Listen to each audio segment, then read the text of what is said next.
Hello everybody and welcome back to Overkill Simulations, and today we are doing a bit of a different video. We're getting back into some of these more standard content, and we're going to be taking a look at the Crystal Lite versus the Crystal Super.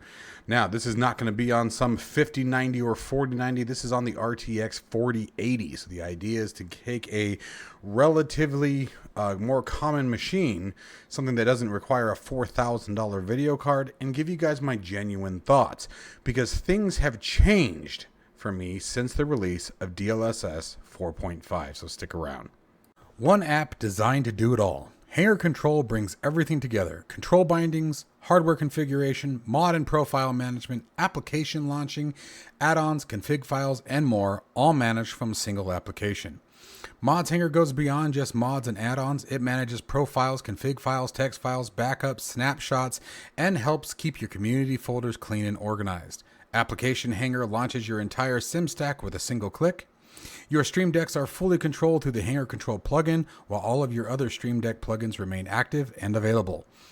Built by a simmer for simmers, Hanger Control adds new features and hardware support every week based on community feedback. It's a one-time purchase with lifetime updates, no subscriptions. You can try it for free for 5 days with no restrictions at overkillsimulations.com. Just create an account, head to your account page, download the latest version, and get started. And if you're looking for in-depth Microsoft Flight Simulator aircraft tutorials, check out my Patreon site. Links to Hanger Control and Patreon are down in the description below. All right, folks, so first up, the biggest thing that I want to tell you guys is, again, make sure that you guys check out overkillsimulations.com. Take a peek over at Hanger Control. Try a 5-day trial and let me know your feedback. Be sure to join the Discord. I really appreciate it. Second thing is, this is more of a talking head video. I have a bunch of charts and things that I wanted to draw out. And here's the reason why, before anyone jumps out ship. The reason why I did charts and things is because there were hundreds of videos out there, thousands of videos, including my own, where you can see me wearing the headset and checking it out, and yeah, it's real cool watching that. But I wanted this to be more informational based. I wanted you guys really to understand the information and where I am getting my beliefs from and my new thoughts.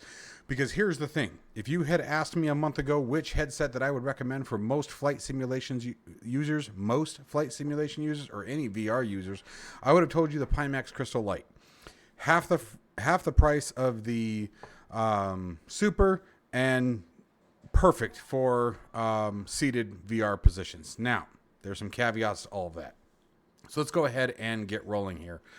The other thing is that I wanted to bring up to you guys here is, if you guys are interested in shopping for a Pimax VR headset, be sure to use the link down in the description below, please. All right, so hopefully you guys find this informational. Hopefully you get all kinds of good data out of this that helps you in your buying decisions.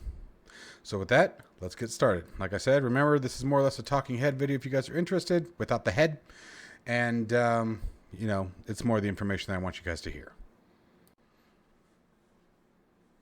All right, so today we are diving deep into something that's been on a lot of flight simmers' minds, the Pimax Crystal Super.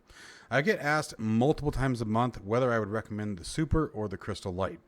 It's an absolutely stunning headset with nearly 30 million pixels, incredible clarity, eye-tracked foveated rendering, but there's always been an elephant in the room even since the day I got mine. And that is, does it actually run well without having a 4090 or a 5090? With NVIDIA just dropping DLSS 4.5, I have now had the last few days to really dive in to the Crystal Super and drop in 4.5 and check it out in Microsoft Flight Simulator, and my experience has been completely different than what it was before. The short answer is yes, DLSS 4.5 makes the Crystal Super reachable for RTX 48 users and possibly below. I can only speak to the VR or to the video cards that I have. But as always, there's nuances, and that's what we're going to sort of break down here today. I'm really hoping this is going to work out. So what we're going to cover in today's video is what exactly is DLSS 4.5, or excuse me, what exactly does DLSS 4.5 improve for VR specifically? We're going to talk about my real-world experiences for both headsets on the RTX 4080, as well as actually the 5070 Ti. But for all intents and purposes here, folks, and referencing, we're going to be focusing on the 4080, but actually that's a good caveat. I do also have a 5070 Ti, and and I would say that the experience is basically the same. Okay, I can't think of the word that I wanted to say, but you guys know what I mean. So we're going to talk about some of the settings that I used. I'm not going to go into every single in-depth setting. I'm usually pretty against that, even with my own setups. I don't really go out to other people's. I find information on what a setting does, but I stay away from copying other people's settings because every system is different, and that can greatly impact performance. Okay, what works for me may not work for you. So let's keep moving here. So before we talk about DLSS, let's make sure we understand what we're comparing here, because there are two very different headsets despite sharing the Crystal name. The Crystal Lite is Pimax's more accessible option, starting around $599 to $899 depending on sales, specials, etc., and whether you want local dimming. It pushes 2880 by 2880 pixels per eye. That's about 16.5 million pixels to give you guys the reference what we're talking about. And then with 35 pixels per degree. It can hit refresh rates up to 120 hertz, but here's the key thing. It does not have eye tracking, and believe it or not, that plays a much bigger part than you think. It uses fixed foveated rendering. That's always a hard word for me to say, or FFR. Okay, you'll see that brought up in multiple different areas of simulation gaming experience. FFR is fixed foveated rendering, meaning that you have to turn your head all the time. In order to maintain that clear spot, you're going to have to turn your head. Okay. Now the Crystal Super, I would still call it currently Pimax's flagship. We're talking 3840 by 3840 at full resolution. That's the other kicker here, at full resolution. That's nearly 30 million pixels. The PPD jumps from 50 or even 57, and that's pixels per degree, by the way. 50 or 57 depending on which optical engine you're using, meaning which insert that they have, right? Remember, they have different inserts that you can buy. It has 128 hertz eye tracking that powers dynamic foveated rendering, and with automatic IPD adjustment, and its insane local dimming system is nearly 1,000 zones per eye, which means that your blacks are going to be more blacker, your brighters are going to be brighter. It's really going to have a much more color depth and contrast that you would expect to see in the real world, right? Things are going to have more shape. You're going to get more depth out of things. You're going to get better shadows. You're going to get better night flights, whatever it may be. Okay, so these are all things to keep in mind. But it caps out at 90 hertz refresh rate currently, and it'll set you back right around $1,800 depending on what you're doing. Okay. And again, when I say what you're doing, time of year, specials, discounts, coupons. Okay. But the base rate most time of the year is $1,800, $1,799. Okay. Now, here's the recommended spec sheet for each headset. Okay. Now, some of this, honestly, I think has some wiggle room, to be honest. But I will say this. RTX 4070 Plus for the Crystal Lite, absolutely. Now, on the RTX 4080, and we're going to be talking more about that, the Crystal Lite screams now, especially with DLSS 4.5. You can crank the hell out of it, okay, and really get some damn good performance. It's really quite impressive, okay. The Crystal Super, again, 4090, personally, before DLSS 4.5. That's the kicker. But if you had asked me a month ago, I would have said 4090 or above to really enjoy the Super. Because if not, what you'd have to do is you'd have to throttle it back so far that you were almost at Crystal Lite spec. Okay, so take a moment, go through these guys, get it into your brains, and then let's move forward here. So now getting into what is DLSS 4.5 and why does it matter for VR? NVIDIA announced DLSS 4.5 back at CES 26, and while headlines focus on the new 6 times frame generation, which is garbage, by the way, for those in the shiny RTX 5090s and 50 series with the multi-frame gen engine, there's something way more important for VR users. The second generation transformer model for super resolution. Okay, and just for the record, I'm going to touch on that for just a minute. Multi-frame generation, first off, frame generation, to my knowledge, at the time making this video, still does not do anything for VR. Okay, so just keep that in mind. It has no impact with virtual reality at the time of this video. All right. So first off, you don't care about it, but also if you're doing other things, keep in mind that with each next level of frame generation, so with frame generation first, we had 2 times. Then with the 50 series, you now got 4. And then now with this latest release, you now have 6 times frame generation. I want to make it very clear for you guys that especially in things like FPS, shooter, first-person shooters, flight simulations, high-speed racing, things like that, the more you increase that generation, so going from 2 to 4 times, 4 to 6 times, your FPS climbs, the image goes smeary garbage crazy. Now, again, with this latest release, some of that has been improved. So now coming back to virtual reality. Now I want to be clear about something here. Frame generation, as we just stated, does not work in VR. So I know some of you have it enabled. I do too, technically. But VR engines require precise dual eye rendering with specific timing. Frame interpolation just doesn't play nice with that, okay? If you're getting benefits from it, from having it on, it's likely a placebo effect or something else is actually going on that's improving your frame rate, happens to be coinciding with that time frame. That's the theory, right? So what does matter for VR is the super resolution improvements. Here's what NVIDIA improved. So first, reduced ghosting. This is huge for flight simulation, especially for glass cockpits.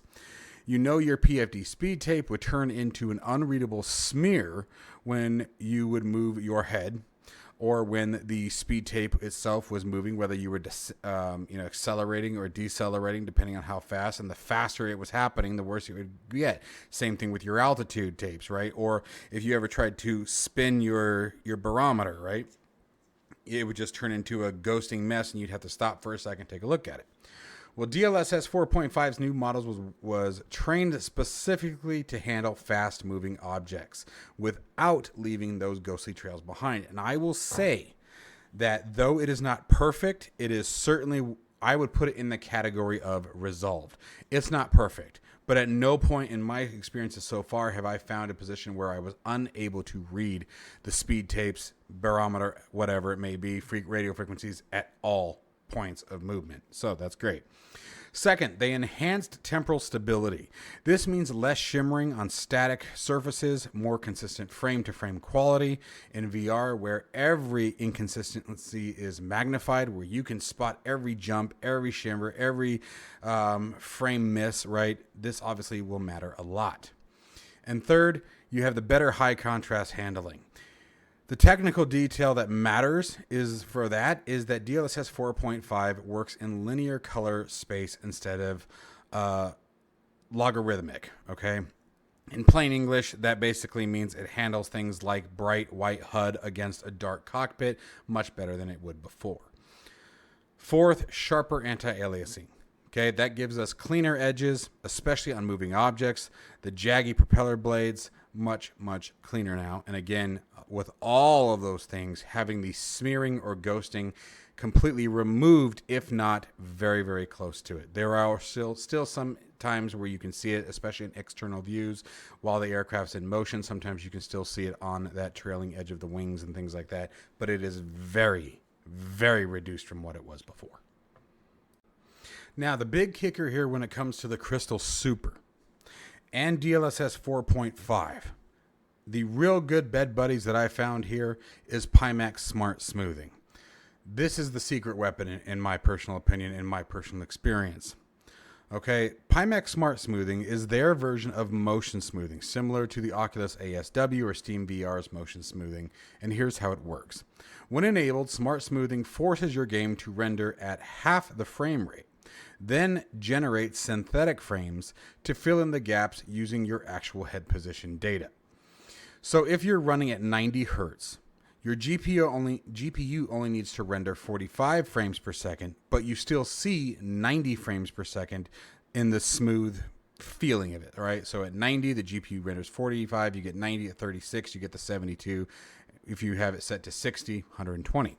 Okay, now this is massive for the Crystal Super because remember, we're trying to push nearly 30 million pixels when it comes to the Super. So cutting the render load in half while maintaining smooth head tracking, that's the difference between unplayable stuttery mess and a genuinely enjoyable experience that I've been having with it over the last few days. And I will say in Pimax Play's latest release that I have been using, which currently is, again, the latest release at the time of this video, smart smoothing is working really, really well. Now, caveats to smart smoothing. There are still times where I notice maybe breaks in the taxi road. You know, when I'm taxiing down the road, I might notice like a quick, looks like an earthquake, and then it comes back, or it goes away.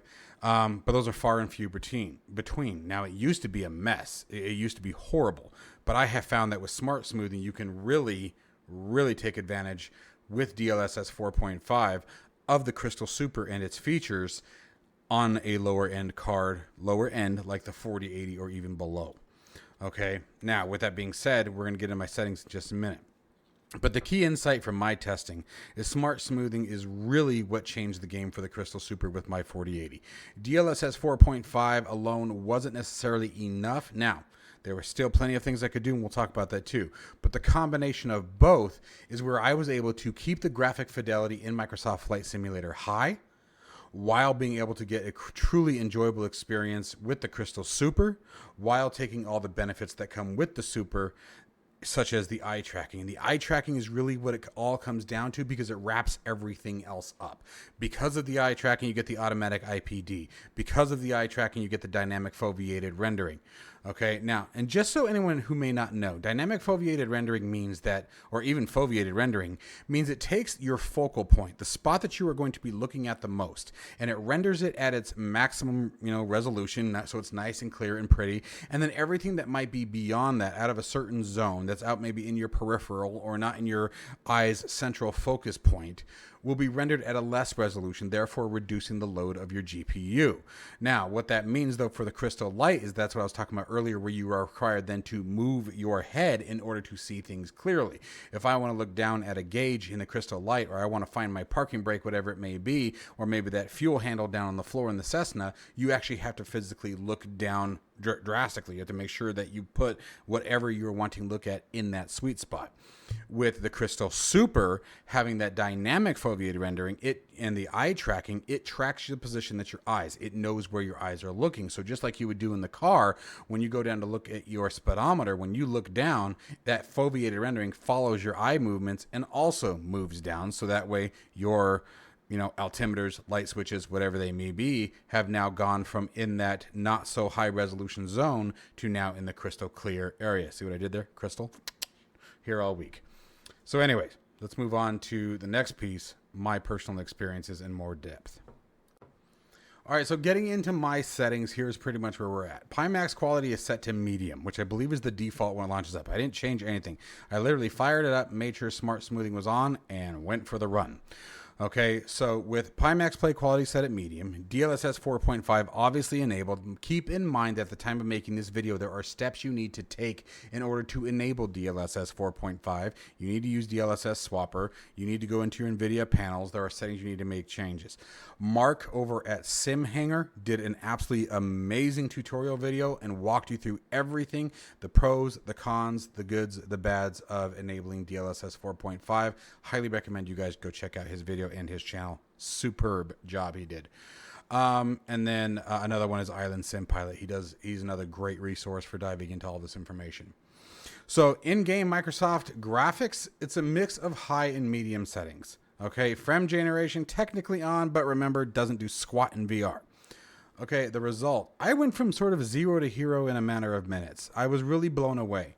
My last experience with the Pimax Crystal Super, and this was actually, it's funny enough because I was literally debating buying just for the channel's purposes. I was almost going to belt out the $4,000 it would take to get a hold of a 5090 right now. Even a 4090, especially with RAM being as high as it is. Of course, the GPU costs are also going up. And with 4.5, it saved me. Like I just flat out decided, nope, it ain't happening. And if this is the way things continue to go, it's going to stay that way. Like with DLSS and the different motion smoothing options that are starting to become more and more proficient, I'm starting to feel that the higher tier cards are not going to be as relevant as they are today. That does not mean that they're not worth their dime. I don't know that they're worth their cost, actually. let's back that up. Do I think that they're worth $4,000? No, I don't. Flat and simple, I don't. But then again, I remember the good old days of the 980 Ti. So, where you could pick one of those up for, around $700 or $800. But the game has obviously changed. So has everything else. So with DLSS 4.5, the smearing issue, as we talked about earlier with the cockpit instruments, became just about gone. I mean, again, touching on 100% eliminated? No. But, on the occasion that you'll still see it, it goes away very, very quickly. And at no point did I find in the G1000 or in the PMDG 737-800, those were the two that I ran, at no point was I unable to read whatever was on the display. Okay. Now gauges, they're consistently readable. Okay. That's a big one. DLSS 4.5, prior to, I should say, even analog gauges would occasionally have issues depending how fast they were moving. Yeah, I do stuff like that. I know many of you are going, why would it be moving that fast? Well, because it's me. Anyway, but propeller wash, right? The not propeller wash, the wash out of the propeller once it started, right? If you were flying a single engine and had something up in front of you, that had been almost removed. It actually looks like a propeller again, so that's nice. Now, with that being said, in the real world, just for the record, you basically don't see anything at all. But I get what they're doing it, which is why I wanted to point that out. Before, it looked like somebody was smearing the color of a propeller in front of you, where now it looks like almost what it would look like in real life if there was a propeller in front of you, which is a slight motion, but for all intents and purposes, the smearing was gone. Now, the caveat, again, you are making compromises. Medium quality in the Pimax, high-ish settings in Msfs is not the absolute maximal visual fidelity that the headset can deliver. All right. It is a medium to high quality experience with the clarity that is still very, very high. So even at medium settings, you need to understand at medium settings in the Pimax Crystal Super, you are still, if my math is right, exceeding the high settings in the Crystal Lite. And again, coming back to all those awesome benefits with the lights, or with the eye tracking, the dynamic foveated rendering, right? Yada, yada, yada. So you get all those other great benefits too, while exceeding the visual fidelity that was provided in the Crystal Lite. Now, coming back around to the Crystal Lite, here's where things got really interesting for me and fun, because my experience with the Crystal Lite was the exact opposite, meaning that with the Crystal Lite, I could crank the settings significantly higher on the same RTX 4080. And here's the key difference. I didn't necessarily need smart smoothing. I tested with both smart smoothing on and off and got very similar results. Obviously, the weird artifacting that I mentioned before with the smart smoothing that, again, I want to stress was very seldom. It was rare that it even happened. The smart smoothing has really come a long way. But with it off, obviously, that removed it completely. So with DLSS 4.5 and the Crystal's lower pixel count at only 16.5 million versus 25 or 29.5 million means that my GPU had way more headroom. I could keep up the detail much higher than I could with the Crystal Super, running the native refresh rate without any kind of reprojection in many scenarios, especially, lower end aircraft such as your Cessnas and things like that. And these are all, by the way, I should have mentioned this earlier, tested in a variety of scenery. Everything from Tucson, Arizona, of course, I'm going to fly around my hometown, to Los Angeles, California, to New York City.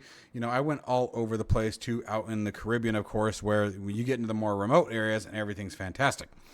Okay. So, this is where the trade-off happens, though. Coming back to what we initially talked about. With the Crystal Lite and the RTX 4080, I got a higher in-game settings, less reliance on smart smoothing, more native rendering experience, and consistent higher frame rates. Although the frame rates, I will say, even with smart smoothing in the Super, they were pretty damn consistent. But you give up the 78% pixel increase of the Super. 43% higher PFD, 35 versus anywhere from 50 to 57, depending on which, or PPD, not PFD. You guys know what I like to fly. Anyway, so you get 35 pixels. That's all you get with the Crystal Lite, where with the Super, it's 50 or 57, depending on which module you purchase. The eye tracking and dynamic foveated rendering that we just mentioned, gone. The wider field of view options, the Crystal Light does have the wide field of view option, but I will admit it's not a particularly fantastic experience.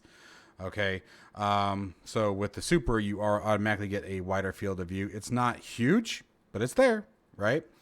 And then the final piece is that it's a huge game changer, if you will, depending on the scenarios that you're flying in, is the local dimming. Local dimming 2.0 is a really big deal and really changed the coloring in the Super. And obviously those colorings, especially again, going back to your night flying and or stormy weather, it makes a big difference. It really enhances the immersion experience. It really helps smooth out that break between eye and brain clarity of I'm only in virtual reality, where the better the coloring, the better the experience, the more you start feeling, am I in virtual reality? You know what I mean? And of course you know, but hopefully that makes sense to you guys. I was trying to figure out a good way to portray what local dimming really does impact. And the Super in general, the higher fidelity images in general are all going to create that situation. They're all going to enhance that ability to increase the immersive experience by your brain seeing things that it's expecting to see in the color, in the shape, without the stutters, without the garbage. So all that does come into play, right? So it's the classic trade-off, you know, higher settings versus higher visual fidelity. Neither answer is wrong, though. It really depends on what you prioritize, and that's what we're going to talk about next. So now it's time to cut to the chase, and here's my honest recommendation based on everything I have tested. If you have an RTX 3070, 4060 Ti, 4070 class GPU, if budget is a real consideration, $600 to $900 versus $1,800, okay? You prefer running higher settings over maximum resolution. You're not planning a GPU upgrade in the near future. And then keep in mind on the caveat there that I sort of left out, your CPU needs to be able to keep up with the GPU, right? Otherwise, if you have a low-end CPU with a high-end GPU, that still may not be enough. Okay, because your CPU will be the bottleneck. If your CPU can't send the data fast enough to the GPU, well, you're back at square one. By the way, a real easy way to determine that is if you notice that your CPU is spiked at damn near 100%, but your GPU is sitting there rocking at like 40 or 50%, that's a good sign you're bottlenecked. In Microsoft Flight Simulator, if you bring up the FPS counter and you see limited by main thread and it's like red, I mean, we all pretty much see it. We all see limited by main thread is usually the game here these days. But if you see it just red, just a giant lava flow, and it says limited by main thread, your CPU can't keep up with your GPU settings, right? So anyway, moving on. If you want that 120 hertz refresh rate, obviously a higher refresh rate is smoother when you turn. That's where you're going to notice it, okay? The higher refresh rate you're going to notice when you turn your head. You're going to notice when you're looking down, looking out the window, looking back over your shoulder, looking for that 45-degree entry point for your base turn, right? Those are the things where you're going to notice that the most, okay? And that's the more smooth it is. Again, the more your brain recognizes this is what I'm supposed to be at. If you are running a low refresh rate, by the way, and you turn your head and it gets choppy and you start feeling nauseous, the choppiness is what's causing that, okay? So refresh rate is definitely a killer. Now, choose the Crystal Super, or excuse me, all that, choose the Crystal Light. Okay, so the 30, 40, 60, 40, 70 range, you're looking for $600 to $900. You prefer a really high setting experience with, by the way, still a very good visual experience. Okay, it's still nothing to cry to mom about. It is still a very, very valid headset. And you're not going to be upgrading your GPU. You want the higher refresh rate. You're coming from a Quest or a G2, version of headset. The Crystal Light is still fantastic. And if you don't need that eye tracking and you're going to be flying primarily, or if your VR experience is also going to be primarily in a seated position, both of these headsets sort of rock that same road, but these are all things that you want to think about. Then I would go with the Crystal Suit or the Crystal Light. Now, if you now have, and again, a month ago, I would not have said this. That's why I'm making this video.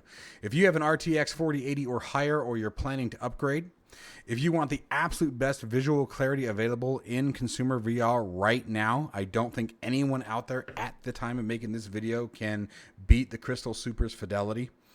If you want the eye tracker and the dynamic foveated rendering that we talked about previously, if you value future proofing like DisplayPort 2.0 compatibility, you prioritize pixels per degree and pixel density over running max settings, and your budget is flexible. The budget is really the big one here. Then I would recommend the Super. The Super's features, and we know that there are other things that are coming down the road for the Super at a later time. The Super is going to have new modules, I believe, unless this has changed, which I have no reason to believe otherwise at the moment. If you're looking for mixed reality, I believe that there is a mixed reality faceplate for the Crystal Super in development. Okay. And so specifically for RTX 4080 users, again, this is why I made the whole video. DLSS 4.5 plus smart smoothing absolutely made the Crystal Super usable, enjoyable, and relatively painless. Like I said, I really didn't change much. I wish I had grabbed a screenshot of my Microsoft Flight Simulator 2024 settings, but I will tell you guys right now that I started with high end and I turned a few things down. But I can tell you that terrain level of detail, objects level of detail are both at the minimum 100. I think object level detail is actually a bit higher. I think some of the things that I turned down were some of the MSAA settings, the anti-aliasing settings, just because they didn't need to be as high as they were. Clouds are still at ultra volumetric. You got to have it, in my opinion. Volumetric clouds, it needs to be at ultra, otherwise it just looks silly and washes out and they look ridiculous. And that's been the game, for me at least, my opinion, ever since 2024 came out and VR was supported. Like it just, I don't know. Clouds have to be at ultra, in my opinion. And even glass refresh rate, it's either running medium or high. So all the real critical pieces are at high, okay, or at high end, the high end preset. Okay, now the Crystal Light will give you those higher settings though. With the Crystal Light, I can run damn near ultra with DLSS 4.5. The Super will give you higher visual fidelity when you are in the sweet spot. Both are valid choices and both are excellent headsets. You really have to decide what it is that you're looking for. Okay, so hopefully this is the final verdict here, the conclusion, if you will, guys. The answer to the question in the title, yes, DLSS 4.5 makes the Crystal Super reachable for RTX 4080 users.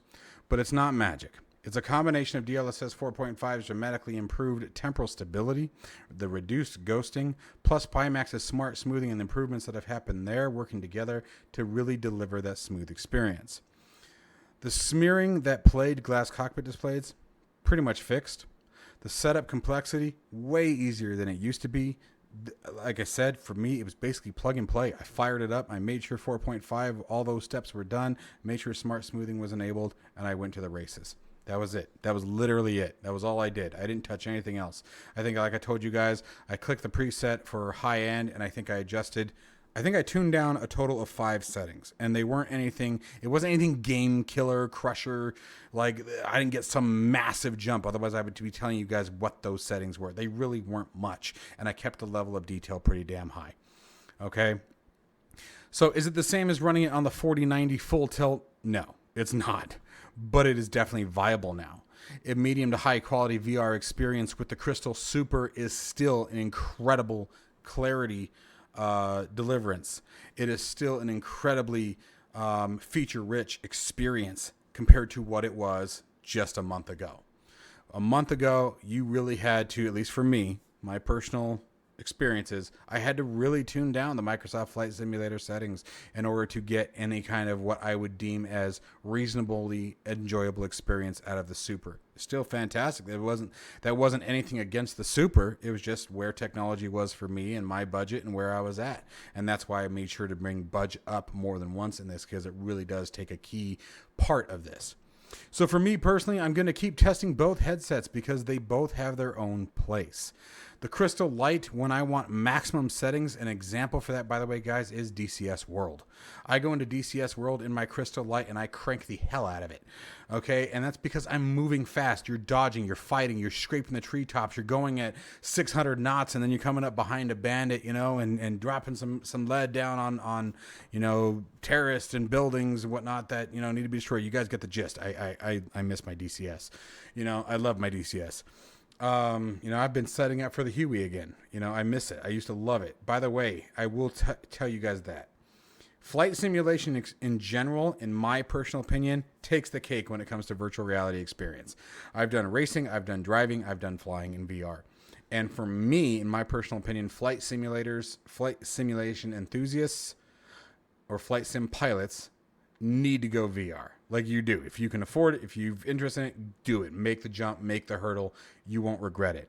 You get so many benefits being a flight sim enthusiast or flight sim operator, let's put it that way, in virtual reality. The biggest one being obviously depth perception, right? Your landings will be better, your approaches will be better, your formations will be better, and I promise if you're a combat pilot, dropping that lead will be better, and your hot LZ entries in the UH-1 Huey, you're going to be doing those hot landings like a badass in no time. So, finally, folks, as always, if you guys found this video useful, do me a favor and smash the like button. It really does help the channel. If you have any questions about specific settings or scenarios, drop them down in the comments or join the Discord. There's a link to my Discord in every single one of my videos. If you're new here and you're into flight simulation, VR, sim hardware in general, consider subscribing. We do deep dives like this pretty often. And until next time, guys, clear skies, smooth frames, stay safe and healthy. I'll see you all in the next one.